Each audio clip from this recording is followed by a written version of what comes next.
하나님께서 오늘 아침 우리에게 주시는 말씀은 고린도전서 1장 10절에서 13절의 말씀입니다. 고린도전서 1장 10절을 읽습니다.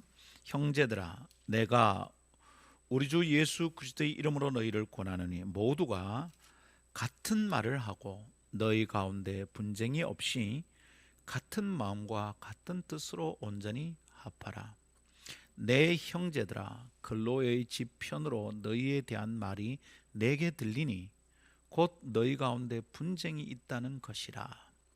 내가 이것을 말하거니와 너희가 각각 이르되 나는 바울에게, 나는 아볼로에게, 나는 게바에게, 나는 그리스도에게 속한 자라 한다는 것이니 그리스도께서 어찌 나뉘었느냐? 바울이 너희를 위하여 십자가에 못 박혔으며 바울의 이름으로 너희가 세례를 받았느냐? 아멘. 이것은 하나님의 말씀입니다. 하나님의 말씀은 능치 못함이 없습니다. 할렐루야. 독일의 작가 안톤 슈나크의 작품 하나가 기억이 납니다. 학창 시절에 참 감동적으로 읽었던 우리를 슬프게 하는 것들, 그런 제목의 글을 읽어보셨는지요? 생활 주변에서 흔히 접하게 되는 쓸쓸한 그림들, 우수에 적게 하는 일상 속 모습들을 찾아서 함축적인 표현으로 써내려간 유명한 수필입니다. 여기서 그의 글 전체를 소개하며 읽을 수는 없겠습니다. 그저 우리를 슬프게 하는 것이라며 이야기했던 안톤 슈나크의 글 중에서 몇 가지를 소개하자면 이렇습니다. 울고 있는 아이의 모습, 돌아가신 아버님의 편지, 작은 새의 시체, 우리를 알아보려 하지 않는 듯한 옛 친구, 이런 것이 우리를 참 슬프게 한다, 이런 글을 읽었었습니다. 감수성을 다 잃어버리지 않은 사람들이라면 독자의 마음을 터치하는 그의 작가적 섬세함을 느낄 수 있었겠다 싶습니다. 그래서 작가를 슬프게 하는 그 이야기가 우리를 슬프게 하는 이야기가 되어 공감을 일으킨다 생각합니다. 2021년을 사는 지금 우리를 슬프게 하는 것은 무엇일까요? 이렇게 묻는다면 우리는 어떤 대답을 할 수 있겠습니까? 여러분, 지금 여러분을 슬프게 하는 것이 무엇입니까? 다양한 이야기들이 쏟아질 것입니다. 청년 실업, 아직도 책임자 규명이 끝나지 않은 아이들과 함께 깔아앉았던 그 배 이야기, 이번 실이 나기를 기다리다가 세상을 떠나버린 어느 할아버지, 그리고 그의 가족들, 최근에는 참 아픈 소식이 들려오는 미얀마, 그리고 코로나. 지금에서 우리를 슬프게 하는 것들이지 싶습니다. 그렇지만 적어도 선거가 끝난 지금 정치권에서 슬프게 생각하는 그것은 우리의 답이 아니겠다 싶습니다. 자, 성도 여러분, 그런데 혹시 우리 주님을 슬프게 하는 것은 무엇일까요? 생각해 보았습니까? 주님께서는 무엇에 대하여 안타깝게 여기고 무엇을 슬퍼하실까요? 주님은 어떤 것 때문에 슬픈 마음이실까요? 세상이 자꾸 답답하고 힘들어지는 때인 듯 해서 그런 생각과 질문이 더 깊어집니다. 자칫 상황이 복잡하고 어렵기 때문에 중요한 생각을 놓치고 지나갈 수 있겠다 싶어서 말입니다. 여러분, 급한 상황에서는 중요한 것을 놓치거든요. 급한 일 때문에 놓치는 중요한 일, 그렇게 살아간다면 참 어리석은 사람이겠다 싶습니다. 그래서 우리는 이 4월에 주님을 슬프게 하는 것이 무엇인지 생각하면서 우리의 삶을 돌아보고 묵상의 고리를 가다듬고자 합니다. 오늘 아침 다음 두 가지 내용의 마음과 생각을 집중해서 나아가 봅시다. 첫 번째, 주님을 슬프게 하는 일은 교회의 분열입니다 라는 것이고요. 두 번째, 우리가 회복해야 될 꿈은 공동체의 회복입니다. 이 두 가지 말씀을 나눌 때 주님께서 우리 가운데 은혜를 주시고 우리의 생각이 하나님의 생각, 하나님의 뜻, 하나님의 말씀 앞에 굴복되기를 기대합니다. 첫 번째 따라합시다. 주님을 슬프게 하는 일은 교회의 분열입니다. 우리를 슬프게 하는 것은 우리가 압니다. 그런데 주님을 슬프게 하는 것을 우리가 알 수 있을까요? 주님을 슬프게 하는 것은 무엇입니까? 우리에게 관심이나 있을까요? 자기 중심성을 극복하지 못한 미숙한 인격은 항상 자기의 문제에 골몰합니다. 나를 슬프게 하는 것이 무엇인지 늘 붙들고 씨름합니다. 자기가 슬프지 않으면 다른 사람의 슬픔에 대해서 별 생각을 주지 않습니다. 그러니 주님을 슬프게 하는 것은 더 먼 이야기가 될 수 있겠다 싶습니다. 여러분, 주님을 슬프게 하는 일은 무엇입니까? 교회의 분열입니다. 그것의 답, 주님을 슬프게 하는 일이 뭔가, 이런 질문의 답을 얻기 위하여 고린도전서를 읽어봅니다. 1장에서 벌써 힌트를 얻게 되지요. 사도 바울의 편지에는 고린도 교회를 향한 진심 어린 충고와 안타까운 심정이 고스란히 담겨 있습니다.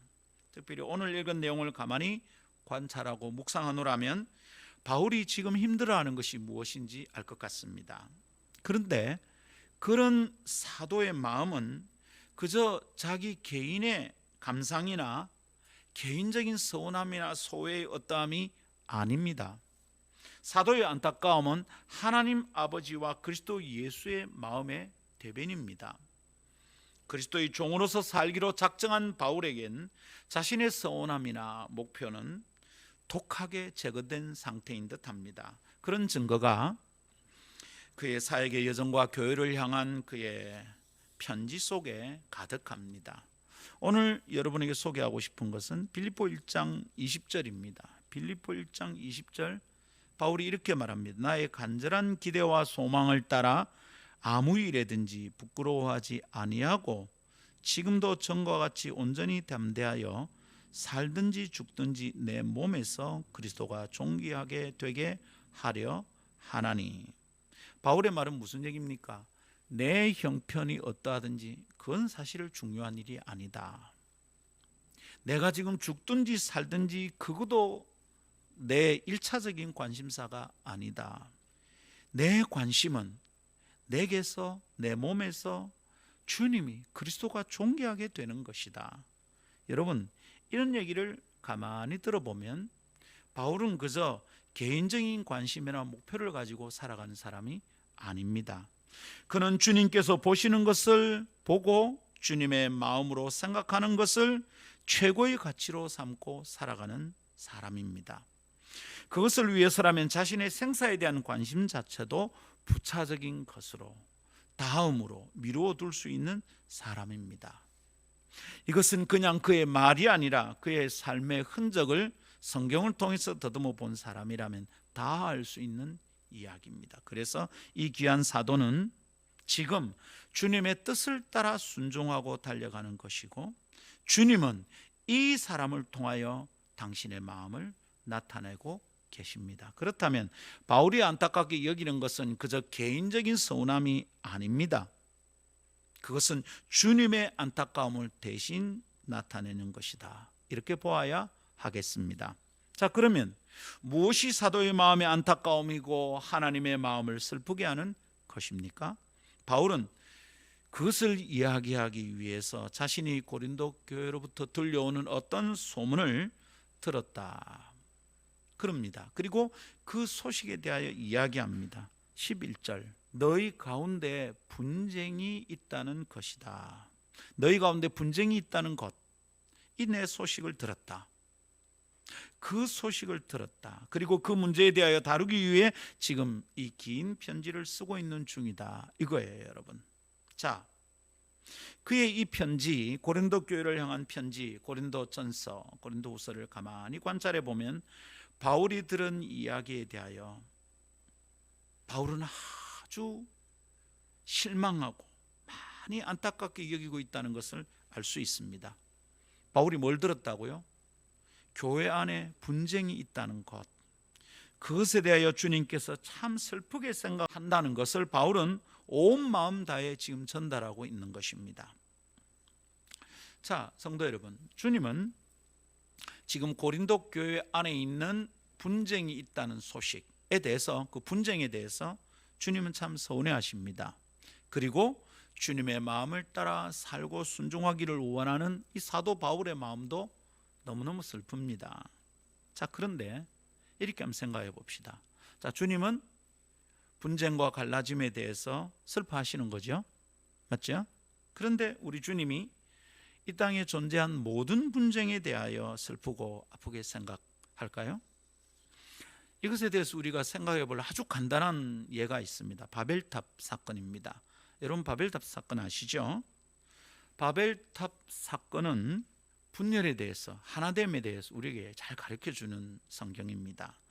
4월 달에 계속 우리가 이 주제를 다루기 때문에 바벨탑 사건 얘기는 조금 더 자세하게 뒷주일에 얘기하도록 하겠습니다. 오늘은 간단하게 이 얘기를 해보죠. 자, 바벨탑 사건에서는요, 오히려 마음이 하나 되어 하늘에 닿는 탑을 쌓고 있는 그들을 하나님께서 흩어놓으셨어요.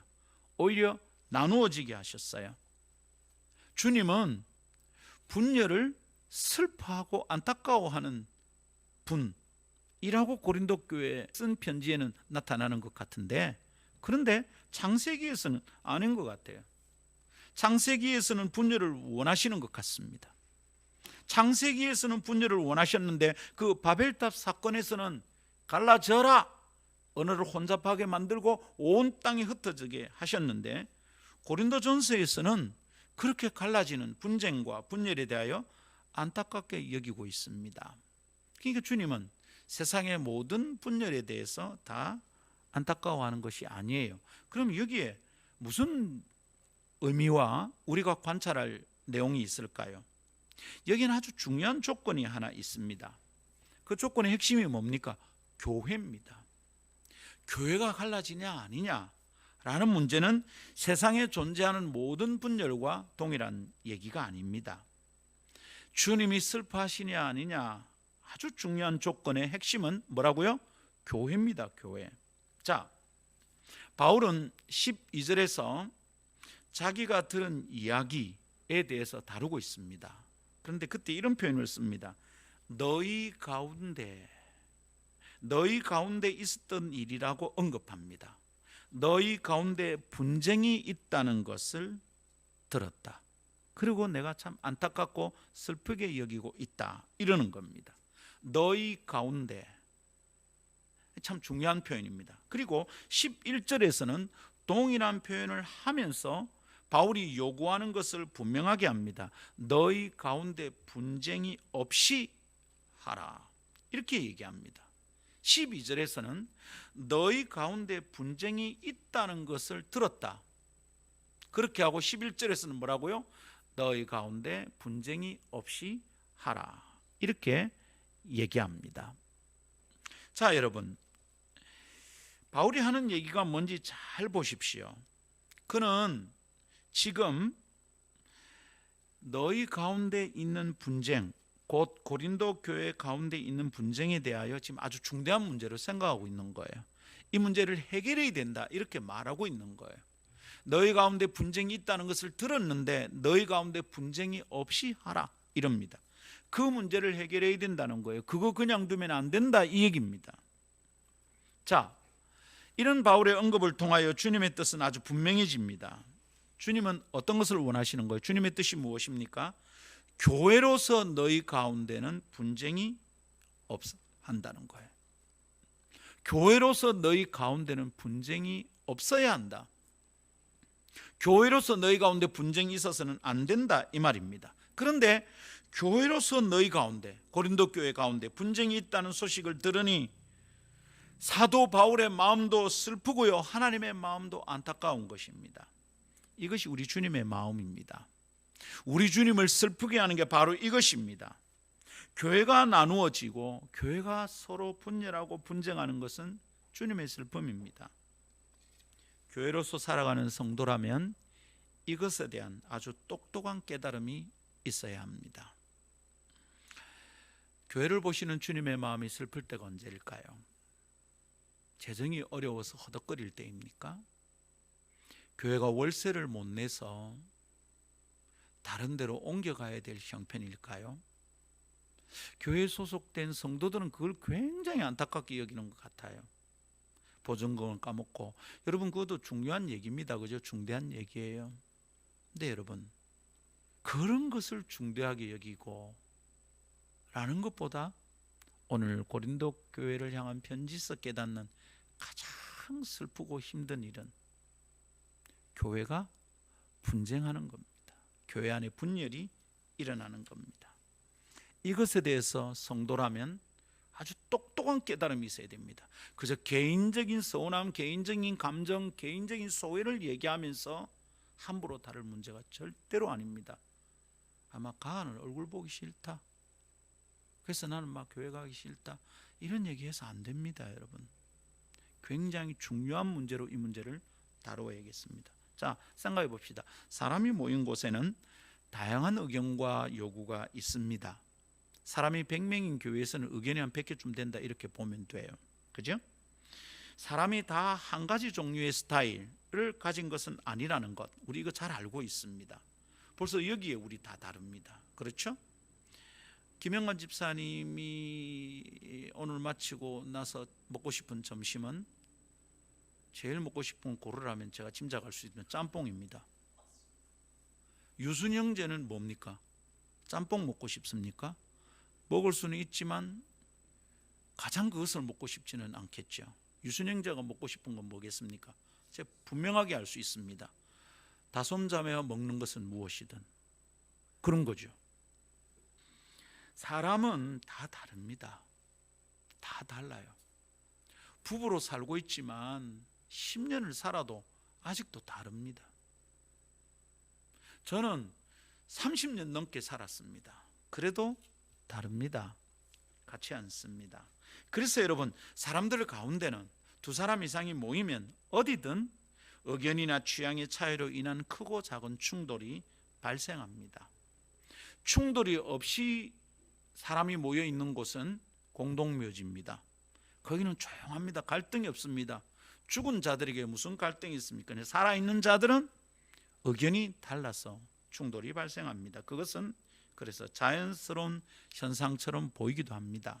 크게 문제가 아닌 것처럼 보입니다. 사람 가운데 생기는 분쟁은 특별한 문제처럼 여겨지지 않습니다. 뭘 그럴까 그래 대단하게 생각합니까? 그런데 성경은 그 문제를 중요하게 보고 있다는 것이 우리가 붙잡아야 될 생각입니다.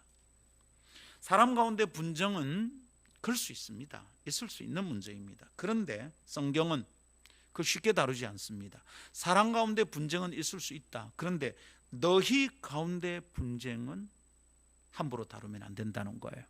너희 가운데 분쟁에 대해서는 엄중하게 다루고 있다, 이 말입니다. 너희 가운데 뭡니까? 교회 가운데. 교회 가운데 분쟁은 있을 수 있는 일이야. 자연스러운 것으로 봐서는 안 돼요. 여러분, 여기도 사람이 모여 있기 때문에 의견이 다르고 취향이 달라서 충돌이 일어나요.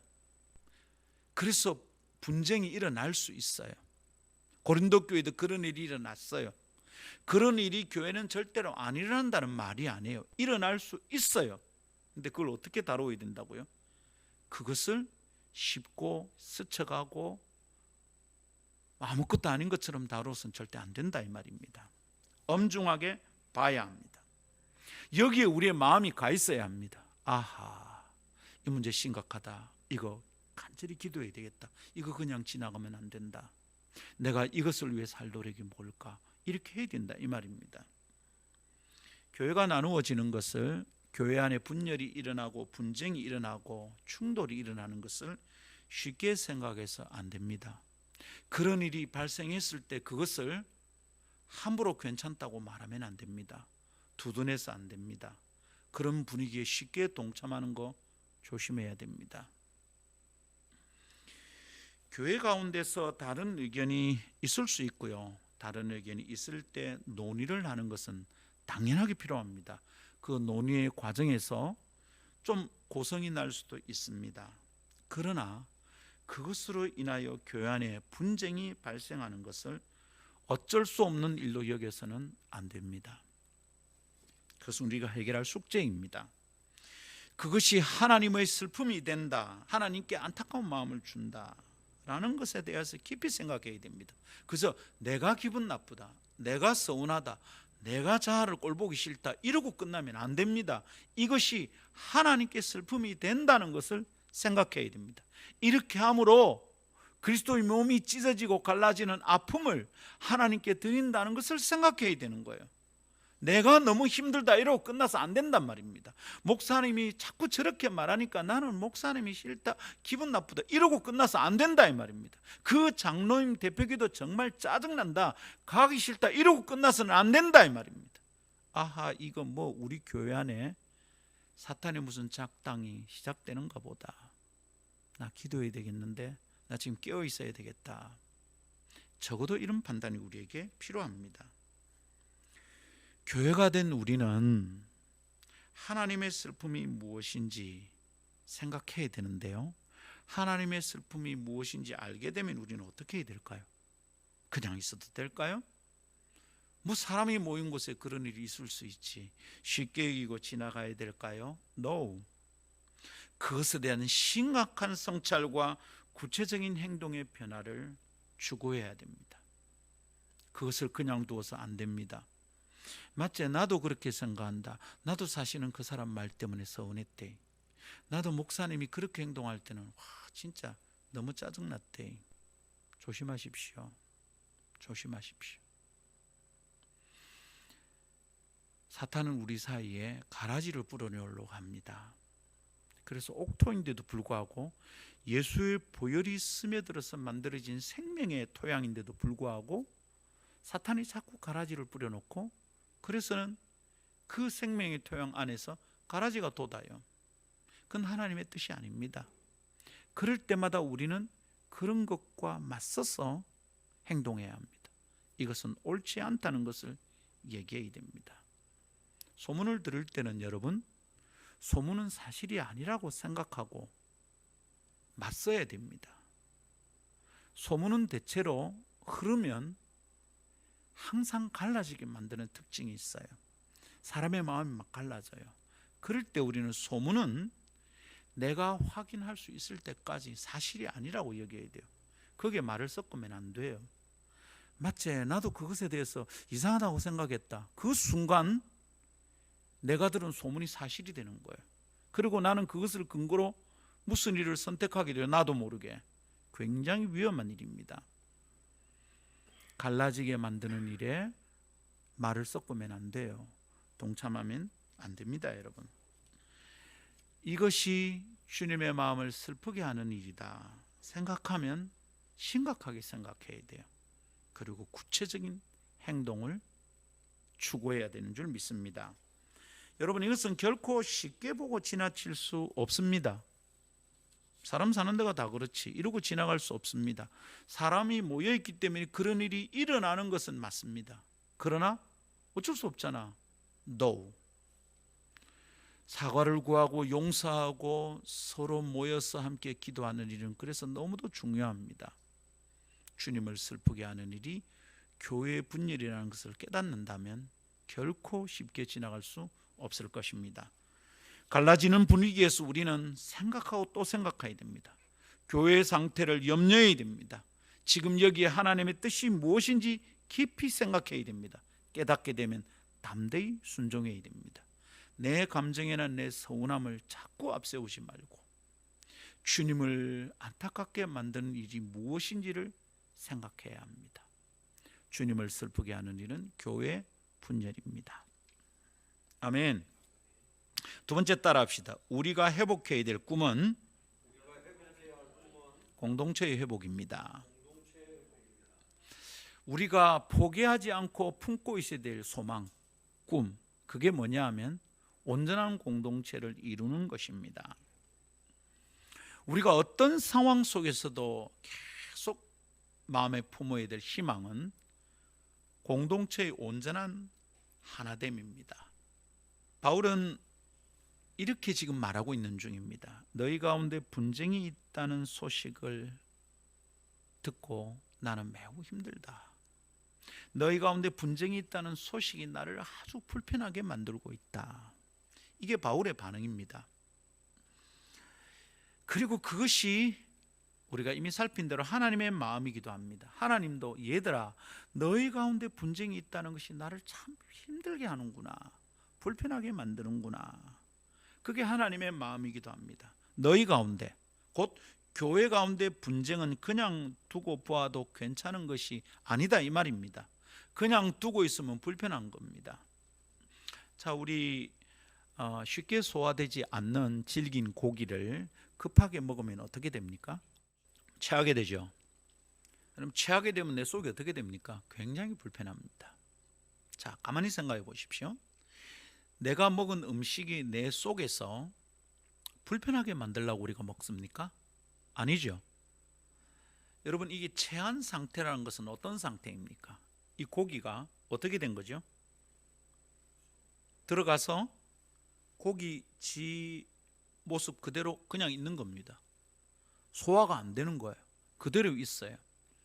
먹은 고기가 내 속에서 제대로 소화되면 어떻게 됩니까? 지 모양을 갖고 있지 않아요. 분해돼요. 그리고 어떻게 되죠? 내 몸에 다 흡수가 돼요. 그 고기와 내 몸이 하나가 돼요. 그럼 불편하지 않아요. 그런데 내가 먹은 음식이 고기가 내 속에 들어와서, 그것도 고기고 내 살도 고기인데 이게 소화되지 않고 흡수되지 않고 지 모습 그대로 가지고 있어요. 내 속에 들어온 고기가 나는 내다 이러고 고집을 부려요. 나는 니하고 하나 될 수 없다 이러고 버티고 있어요. 그럼 속이 요동을 치는 거죠. 토하고 난리가 나는 겁니다. 여러분, 주님의 몸 안에 들어온 어떤 존재가 하나 되지 않고 분열되고 있다면, 나는 너가 하나 될 수 없어, 나는 나야 이러고 있다면 그럼 어떨까요? 하나님의 마음을 매우 불편하게 만드는 거예요. 그리고 정상적인 성도라면 그것에 대해서 너무너무 불편해야 돼요. 우리 교회 어떻게 할까? 근데 말은 굉장히 교회를 염려하는 것처럼 말하는데 어떤 사람의 말을 가만히 들으면 당신의 말이 교회를 더 갈라지게 만들어요. 그런 말들이 있거든요. 그 사람 속에는 하나님이 꿈꾸시는 공동체에 대한 희망이 사라진 것 같아요. 고린도 교회는 문제가 되게 많았어요. 되게 많았는데도 불구하고 바울은 고린도 교회를 향하여 하나님의 교회라고 불러요. 그 교회를 향하여 긴 편지를 써요. 바울은 교회를 향한 희망을 절대로 포기하지 않아요. 너희 가운데 있는 분쟁에 대한 이야기를 내가 들었다, 그래서 너희는 교회도 아니야 이 쓰레기들 라고 말한 게 아니라, 분쟁이 있고 온갖 잡탕스러운 일들이 그 속에 일어나는데도 불구하고 바울은 하나님의 교회를 향한 희망을 절대로 포기하지 않아요. 성도 여러분, 우리가 회복해야 될 희망이 이것입니다. 우리가 절대로 포기하지 않아야 될 꿈이 이것입니다. 뭡니까? 공동체의 하나됨. 교회가 온전한 공동체로 회복되는 것, 이것입니다. 교회가 조금 더 수적으로 성장하고 그렇게 되길 바랍니다. 교회의 재정이 좀 더 탄탄해지고 그렇게 되길 바랍니다. 우리 목사님 사례를 정상적으로 좀 지불하면 좋겠고 정말로 바랍니다. 그렇지만 그 모든 것보다 더 소중한 바람은, 희망은, 꿈은 우리 교회가 그리스도의 몸으로서 온전히 하나 되는 것이다. 절대로 놓치면 안 됩니다. 그런 일이 사람이 모였으면 일어날 수 있다고 우리가 이미 얘기했습니다. 그러나 그렇다고 해서 그걸 아무렇지도 않게 지나쳐서는 절대 안 됩니다. 그것을 향한 하나님의 슬픔과 안타까움을 깨닫게 된다면 교회의 방향은 한 가지에 집중하는 것이 마땅합니다. 곧 교회 가운데 분쟁으로 인하여 훼손된 가치를 회복하는 것입니다. 교회 안에 이런 일이 있으면 온 교회가 거기에 하나 집중해야 됩니다. 우리 함께 기도하자. 이 문제를 그냥 두면 안 된다. 어떤 사람은 그것 때문에 금식해야 됩니다. 내 눈에 꼴배기 싫은 사람이 나타나면 그것 때문에 금식할 수 있어야 됩니다. 하나님, 이거 아닌데 이거 어떻게 할까요? 여러분, 교회 가운데 분쟁으로 훼손된 가치가 뭡니까? 너희 가운데 분쟁이 있다는 것이다. 바울은 그걸 중대하게 다루고 있거든요. 왜냐하면 그것 때문에 교회의 가치가 훼손되기 때문이에요. 여러분, 그게 뭐죠? 교회 하나됨입니다. 세상엔 잘 없는 거예요. 세상에는 취향이나 목적이 같은 사람이 모여서 가는데도 하나됨이 어려워요. 드론을 좋아하는 사람 자기끼리 모이고요, 와인을 좋아하는 사람 자기끼리 모입니다. 그런데도 거기에 갈등이 일어납니다. 근데 교회는 취향과 목표가 다 각각이에요. 특성이 다 달라요. 여기에 하나됨이 있다, 하나됨이 이루어진다, 세상이 다 신기하게 생각할 거예요. 교회의 하나됨은 교회가 추구해야 될 매우 중요한 가치입니다. 그리고 우리가 그 가치를 성취할 때 세상은 다 놀라게 되는 거죠. 자기들에게 없는 것이니까요. 할렐루야. 자, 그래서 바울이 뭐라 그럽니까? 10절, 바울은 그래서 분쟁이 없이 온전히 합하라 라고 권합니다. 분쟁이 없이 온전히 합하라.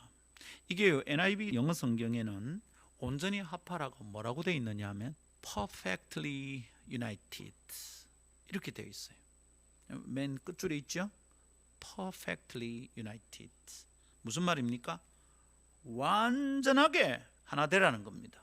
완벽하게, 온전하게 일치를 추구하라는 겁니다. 퍼펙트하게, 틈 없이 모자라지 않게 퍼펙트하게 하나 되라는 겁니다. 왜요? 왜 이러는 걸까요? 무슨 퍼펙트야? 사람에게 퍼펙트가 어디 있어? 어지간하고 끝나면 안 된다는 겁니다. 왜? 교회가 회복해야 될 중요한 가치이기 때문입니다. 훼손돼서는 안 되는 소중한 가치이기 때문입니다. 이것은 선택사항이 아니에요. 해도 되고 안 해도 되는 일이 아니에요. 퍼펙트하게 추구해야 될 일이에요. 유니티를 이루는 것, 유니티를 추구하는 것, 일치를, 하나됨을 추구하는 것. 여러분, 이것은 너무 소중한 일입니다. 자, 이것에 대해서 우리 조금 더 묵상해 봅시다. 자, 바울은 교회가 온전히 합해야 한다는 가르침을 어떻게 시작하느냐 하면 형제들아 라는 호칭으로 시작합니다. 10절이 그렇게 시작하죠. 형제들아, 이렇게 시작합니다. 형제들아, 내가 우리 주 예수 그리스도의 이름으로 너희를 권한다. 형제들아, 이렇게 시작합니다. 자, 고린도 교회를 향한, 그 교회 성도들을 향한 호칭이죠. 형제들아. 이거 아주 조심스럽게 선택된 것 같습니다. 쉽게 보지 마십시오. 형제들을 향하여 바울이 권하고 있는 거예요. 교회를 향하여 목사가 말하고 있는 게 아니라 그 자신도 형제들 중에 하나인 셈이지요. 그래서 형제가 형제들을 향해 교회의 온전함에 대하여 전달하는 메시지입니다. 여러분, 그래서 가만히 관찰하고 묵상하노라면 형제들아라는 이 표현은 그저 편의상 상대를 부르기 위해 선택된 호칭이 아니라는 것을 깨닫게 돼요. 이것은 사도가 논의하려는 이야기의 대전제가 되는 중요한 것입니다. 형제들아 라고 부르는, 나도 너희들 중에 한 사람이고 너희도 나의 형제다 라고 말하는 이것은 지금 바울이 말하려고 하는 이야기의 전제예요. 전제. 이 전제가 없으면 이 이야기는 의미가 없어요. 형제들아 라고 부르는 이 호칭을 통해서 드러나는 어떤 사실, 어떤 원리, 어떤 진리의 명제가 전제되지 않는다면 온전히 하나 되라, 온전히 합하라 라는 이야기는 의미가 없어요. 그것은 그냥 세상에 흔하게 있는 조언이나 충고와 똑같아요. 너희 좀 제발 싸우지 말고 형제들끼리 좀 사이좋게 지내라. 야, 너희 우리 한 반에서 와 이라노. 그런 얘기는 너무 흔해요. 근데 그게 잘 됩니까? 잘 안 돼. 잘 안 돼. 그렇지만 지금 이 이야기는 그렇게 간단하지 않아요. 형제들아 라고 말하는 호칭은, 그죠? 그 호칭은 지금 하나 되라는 가르침의 아주 중요한 전제예요. 전제 조건이에요. 이 형제들아라는 깨달음에 대해서 온전히 깨닫지 못하면 하나 되라는 건 의미가 없어요. 동호회에서 하는 말이나 뭐 학급에서 하는 얘기나 똑같아. 아무 차이가 없어요. 자, 형제들아, 이게 뭘까? 이것은 교회가 스스로의 정체성에 대하여 깨닫게 되는 중요한 단초입니다. 교회가 어떤 정체를 가지고 있는 집단인가, 이것에 대해 깨닫지 못한다면 교회 하나 되면 멀고 먼 이야기입니다. 아니 뭐 그래, 뭐 유별나다고, 뭐 부부도 별거 할 수 있고 이혼할 수도 있는데 우리가 뭐 대단하다고, 뭐 아마 안 나오면 그만이지, 이렇게 쉽게 생각할 수 있을까요? 형제들아 라는 전제를 생각하면 그럴 수 없어요. 그게 절대 쉽지 않아요. 우리가 형제들이구나, 우리가 한 형제구나, 이런 사실에 대한 생각을 붙들게 된다면 교회 분열은 결코 쉬운 문제가 아니에요. 그냥 놔둬도 되는 게 아니에요. 내가 이 사람들 속에서 형제구나, 이 사람들이 나의 형제구나, 이런 생각을 붙들지 않는다면 온전히 합하라는 사도의 가르침은 허망한 이야기예요. 공허한 울림이에요. 아이고 뭐 멋진 이야기지. 그냥 바울이 자기의 멋짐을 이렇게 드러내려고 하는 얘기지, 말은 멋있다 뭐 이러고 끝나는 거죠. 만일 이 중요한 전제, 형제들아 라는 이 전제를 놓치고 난다면 하나 되는 일은 불가능한 것이 불을 보듯 뻔합니다. 명약관하, 불을 보듯이 뻔해요. 절대로 이루어지지 않아요. 자, 그래서 여러분, 자, 세상의 집단에서 우리 하나 되자, 우리가 뭐 지금 동호회로 모였는데 이렇게 마음이 갈라지면 되나, 우리 하나급이잖아, 하나 되자, 연합을 좀 이루자라는 얘기, 이런 얘기는 대체로 어떤 목적이 있습니까? 자기들이 바라보는 목표를 효율적으로 이루는 데 필요한 거예요. 만일 그 목표가 이루어지고 나면 별로 중요하지 않아요. 정치권에 있는 사람들을 가만히 보면 우리 그걸 금방 알 수 있어요. 분명히 저번 선거에서는 같은 당이었고 중리 산의하는 동지였는데 지금은 적이 되어서 상대를 공격하고 있어요. 너무 이상해. 저런 분열은 어떻게 발생하는 걸까? 전에 그들이 분열을 일으키지 않고 함께 했을 때는 왜일까? 왜 하나 되었고 왜 분열되었죠? 자기들의 목표를 효율적으로 달성하기 위해서 하나 되었었어요. 그 목표가 이루어지지 않는다 싶으면 어떻게 되는 거죠? 갈라지는 거예요. 그러면 교회가 하나 되어야 하는 것은 이건 뭔가요? 우리도 여전히 무슨 효율성을 위해서 그렇게 하는 거예요? 야, 전도를 잘하려면, 교회가 숫자가 늘어나려면 이게 하나 돼서 해야 되잖아. 한 사람이 하는 것보다 두 사람이 하는 게 훨씬 낫잖아. 한 사람이 부활절 헌금에 얼마가 되겠어? 그럼 100사람이 한다고 생각해 봐봐. 헌금이 얼마나 많아지겠냐. 그런 문제일까요? 효과와 효율을 위한 선택이냐 말입니다. No. 우리는 정체성 때문에 그러는 거예요. 효율성 때문이 아니라 정체성 때문이에요. 완전히 다른 얘기예요. 그래서 우리는 이것을 회복해야 돼요. 하나 되자, 하나 되자, 공동체를 온전히 회복하자라는 거 왜 중요하냐면 그게 우리의 정체성과 관련되어 있는 문제예요. 내가 누구냐, 이것과 관련되어 있는 문제라고요, 여러분. 아멘. 우리가 어떤 존재인지 나의 정체에 대해서 생각해야 돼요. 우리가 어떤 공동체인지 우리의 공동체의 정체에 대해서 생각해야 돼요. 자, 여러분, 그러면 형제들이라는 말 속에 우리의 정체를 설명하는 뭐 힌트들이, 요소들이 있는 거죠. 자, 형제라면 어떻게 되는 거죠? 아버지가 한 분이라는 뜻입니다. 이 형제들이란 그의 생명과 존재가 비롯되게 하는 시초가, 근원이 한 아버지가 있다는 뜻이죠. 이 한 아버지의 몸으로부터 비롯된 생명의 기운이 형제들을 있게 만든 것이죠. 우리가 형제들이라고 부릅니다. 교회를 향해서 형제들아 이렇게 바울이 부른다는 거예요. 그저 단순한 호칭이 아닌 이유가 여기 있어요. 우리가 존재하는 근원에 한 근원이 있다는 거예요. 한 근원. 우리가 지금 여기 교회로 있게 만드는 원인자가 하나 한 분이란 뜻이에요. 누구? 하나님. 우리는 하나님 그분을 한 아버지로 모시는 가족이라는 의미예요. 우리를 여기 있게 만드는 근원이 하나란 말이에요. 여러 갈래에서 와서 우리가 여기 있는 게 아니에요. 그냥 우리 육으로 볼 때는 뭐예요? 여러 갈래에서 모였어요. 김형관 집사님도 김씨고, 김유순 형제도 김씨고, 저도 김가입니다. 근데 우리가 다 한 갈래에서 왔을까? 같은 김씨인가? 어디 본이 어떻게 됩니까? 김해, 광산 달라. 김씨라고 다 같은 갈래에서 온 게 아니에요. 그리고 학교 어디서 다녔어요? 진해에서 다녔어요. 어디서 다녔어요? 안동에서 다녔어요. 저는요, 부산에서 다녔어요. 저는 공고 나왔어요. 어디 나왔어요? 인문계 나왔어요. 진해고등학교 명문인데 옛날 시험 쳐서 갈 때면 갈 수 있는 학교 셌죠. 네, 다 달라.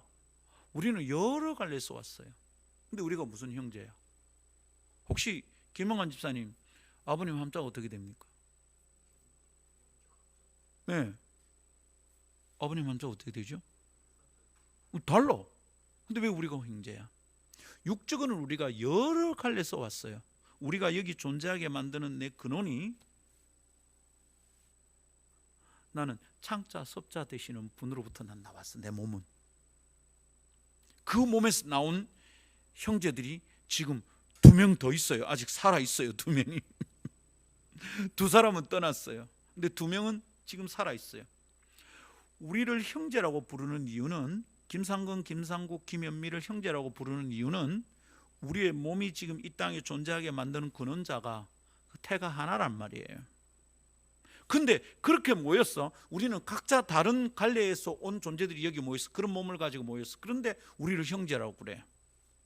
영적인 근원이 하나라는 뜻이죠. 할렐루야. 하나님을 아버지로 모신 하늘 가족이란 말입니다. 죽었던 자들이 다시 살게 된데 그 근원이 예수 십자가란 말입니다. 다 끝난 자들에게 다시 살 기회를 주셨는데 그게 하나님 아버지의 사랑이라는 겁니다. 우리는 다시 살 수 있는 기회를 얻기에 불가능한 자들인데 아직도 살아있다는 것은 근원이 이유가 하나예요. 예수 그리스도의 은혜인 거예요. 형제들아 이렇게 부르는 그 이야기 속에 하나 되어야 될 굉장히 중요한 전제가 딱 있는데 그게 뭐예요? 한 하나님의 자녀들이라는 거예요. 한 주님의 사람들이라는 거예요. 한 주 예수 그리스도의 보혈로 인하여 씻음받은 사람들이라는 거예요. 우리가 근원이 같다 이 말이에요. 우리의 정체. 그래서 온전히 합하라 라는 메시지가 굉장히 강력한 요청인 겁니다. 성도 여러분, 우리가 회복해야 될 꿈이 이겁니다. 우리가 하나 되는 아름다운 공동체를 하나님이 기대하시는구나. 우리가 형제구나. 취향도 다르고 음식의 기호도 다르고 취미도 다르고 학벌도 다르고 출신 배경도 참 다르지만 우리가 하나를 이루어야 될 사람들이구나. 우리가 하나구나. 이것을 깊이 생각하고 이 꿈을 포기해서는 안 되는 것입니다. 자, 질문. 다양한 사람들이 모이고 취향이 너무 각자인 사람들이 모여서 이 사람들이 하나 되는 것을 추구하는 것은 쉽습니까? 어렵습니까? 어렵습니다. 우리 교회는 5명이 앉아서 첫 예배를 드렸던 교회입니다. 그 5명 중에 집사가 1명도 없었어요. 다 사역자였어요. 목사, 강도사 부부, 간사 2명 이렇게 모여서 첫 예배를 드렸어요. 여러분, 그렇게 시작된 교회, 한 공동체에서 사역하던 사람들이 모여서 교회를 시작했어요. 우리는 비교적 같은 꿈을 가지고 있었던 셈이에요. 근데 시간이 흐릅니다. 사람들이 막 늘어납니다. 그 짧은 시간 안에 막 100명을 막 넘어섭니다. 굉장히 기뻤습니다. 그런데 사람들이 다양한 곳에서 많은 사람들이 모이기 시작하니까 우리가 한 공동체에서 같은 꿈을 가지고 시작한 교회였는데 교회 안에 자꾸 삐걱거리는 소리들이 들립니다. 있을 수 있는 일입니다. 근데 그 순간 우리의 정체가 뭔지를 놓친다면, 우리의 정체와 관련된 꿈을, 희망을 잊어버린다면 그럼 반드시 분쟁이 일어나고 분열로 쪼개질 수밖에 없습니다. 우리 교회는 몇 번 그런 아픈 경험을 가지고 있기도 합니다. 성도 여러분, 이제 우리가 개척 초기보다 조금 많은 사람들이 남았습니다. 그래서 지금 우리가 붙들어야 될 중요한 메시지가 여기 있다 싶습니다. 자, 우리는 뭘 회복해야 할까요? 떠났던 사람들이 돌아와서 숫자가 회복되기를 바라야 됩니까?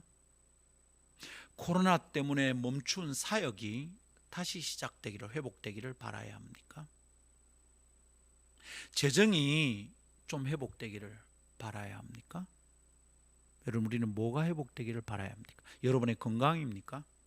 가정 형편입니까? 뭐가 회복되기를 바라야 합니까? 우리 속에 간절히 갈망하고 꿈꿔야 될 희망, 꿈은 교회가 공동체성을 회복하는 겁니다. 하나 되는 겁니다. 세상에는 없는 집단이 교회라는 것을 깨닫고 세상이 신기해할 교회를 세워가는 겁니다. 하나됨, 회복해야 될 꿈인 줄 믿습니다. 말씀 정돈합시다. 우리는 오늘 하나님의 마음을 슬프게 하는 게 교회의 분열이다 라는 것을 붙잡았습니다. 그 문제를 쉽게 봐서 안 된다 이 뜻입니다. 또한 상황이 아무리 힘들어지고 형편이 어려워져도 포기하지 않아야 될 꿈이 있는데 그게 바로 교회가 공동체성을 회복하는 것이다 라는 말씀을 함께 나누었습니다. 성도 여러분, 여러분이 처한 상황과 형편은 참 다양한 듯합니다. 목사가 아는 것만 해도 정말 다양합니다. 근데 여러분이 속속들이 생각하고 있는 것은 목사가 모르는 부분들이 참 많겠죠? 참 다를 것 같습니다. 그래서 각자 알아서 사는 것이 아니라 우리는 한 마음 되어 같은 마음과 같은 뜻을 품고 같은 말을 하는 아름다운 공동체를 회복하여 주님의 기쁨이 되는 교회가 되어 갑시다. 이것을 향하여 꿈꾸며 나아갑시다.